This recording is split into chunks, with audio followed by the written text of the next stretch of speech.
وَإِن تعفو ایک کام، وَتَصْفَحُوا دو کام، وَتَغْفِرُوا اور تین کام۔ اس تین کام کا فائدہ کیا ہوگا؟ اللہ رب العالمین آپ کی غلطیوں کو، خطاؤں کو معاف کر دے گا۔ یہ تین کام ہے کیا؟ وَإِن تعفو اگر تم معاف کر دو، وَتَصْفَحُوا اور درگزر کر دو، وَتَغْفِرُوا اور جو ہے بخش دو۔ یہ تین کام ہے، اس میں فرق کیا ہے؟ کیا یہ تین کام جس سے اللہ کی مغفرت، اللہ ہماری خطاؤں کو معاف کرے گا؟ اس کے اندر تین کام ہے، ایک ہے العفو، دوسرا ہے الصفح اور تیسرا ہے المغفرہ۔ یہ ہمیں انسانوں کے ساتھ کرنے ہیں۔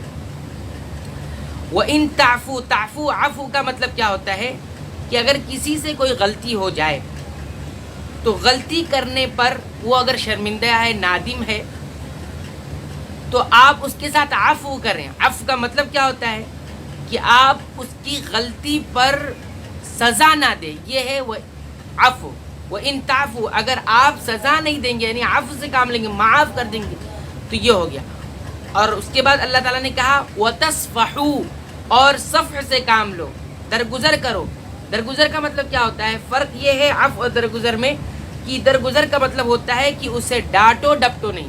ایک ہوتا ہے غلطی انسان معاف کر دیتا ہے، لیکن ڈانٹتا ہے، ڈپٹتا ہے، اس کی سرزنش کرتا ہے، اسے سخت سست کہتا ہے، یعنی اس پر کوئی سزا تو نہیں دیا لیکن سخت سست کہا، اس کو ڈانٹا ڈپٹا، اس کے نفس کو ٹھیس پہنچائی۔